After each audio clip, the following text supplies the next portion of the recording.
Periyar Maniammai Institute of Science and Technology, Tanjavur. We are the future. Tamil Nadu அரசியல் வரலாற்றில் புதிய அத்தியாயமாக கருதப்படும் தாவேக அரசின் முதல் சட்டமன்ற கூட்டத்தொடர் திட்டமிட்டபடி தொடங்கியுள்ளது. தேர்தல் வெற்றிக்கு பிறகு முதன்முறையாக சட்டமன்றத்தில் ஆளுநர் உரையுடன் தொடங்கிய இந்த கூட்டத்தொடர் அரசியல் வட்டாரங்களில் கவனத்தை ஈர்த்திருக்கிறது.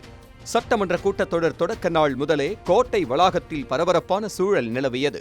புதிய எம்எல்ஏக்கள், அமைச்சர்கள் மற்றும் அதிகாரிகள் வருகையால் சட்டமன்ற வளாகம் விழா கோலம் பூண்டது.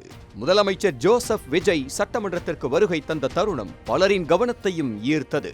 தேர்தல் களத்திலிருந்து நேரடியாக ஆட்சி பொறுப்புக்கு வந்துள்ள விஜய் தனது முதல் சட்டமன்ற கூட்டத்தொடரை எவ்வாறு எதிர்கொள்வார் என்ற எதிர்பார்ப்பு அரசியல் பார்வையாளர்களிடையே காணப்பட்டது.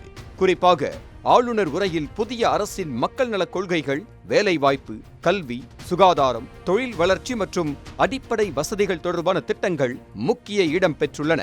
தாவேகவின் தேர்தல் வாக்குறுதிகளை செயல்படுத்தும் உறுதியும் இந்த உரையில் பிரதிபலித்தது. பொதுவாக புதிய அரசின் முதல் கூட்டத்தொடரிலேயே கடுமையான அரசியல் மோதல்கள் அரங்கேறும். ஆனால் இம்முறை எதிர்க்கட்சிகள் பெரும்பாலும் அமைதியான அணுகுமுறையை கடைபிடித்தது அரசியல் வட்டாரங்களில் பேசு பொருளாக மாறியுள்ளது. சில இடங்களில் கருத்து வேறுபாடுகள் வெளிப்பட்டாலும் பெரிய அளவிலான அமளி ஏற்படவில்லை.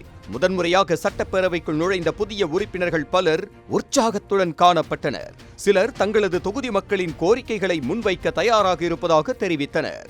சட்டமன்ற வளாகத்தில் புதிய தலைமுறை அரசியல்வாதிகளின் வருகை தனி கவனத்தை ஈர்த்திருக்கிறது. விஜய் அரசின் முதல் கூட்டத்தொடர் வெறும் சட்டமன்ற நிகழ்வாக மட்டுமல்லாமல் புதிய அரசின் செயல்பாடுகள் எந்த திசையில் செல்லப் போகின்றன என்பதற்கான ஆரம்ப அறிகுறியாகவே பார்க்கப்படுகிறது.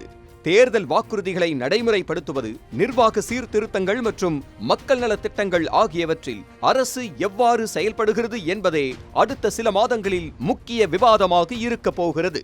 தமிழக அரசியலில் புதிய முகமாக உருவெடுத்துள்ள விஜய் தலைமையிலான அரசின் முதல் சட்டப்பேரவை கூட்டத்தொடர் எதிர்கால அரசியல் மற்றும் நிர்வாக நடவடிக்கைகளுக்கான முன்னோட்டமாக அமைந்திருப்பதாக அரசியல் விமர்சகர்கள் தெரிவித்துள்ளனர்.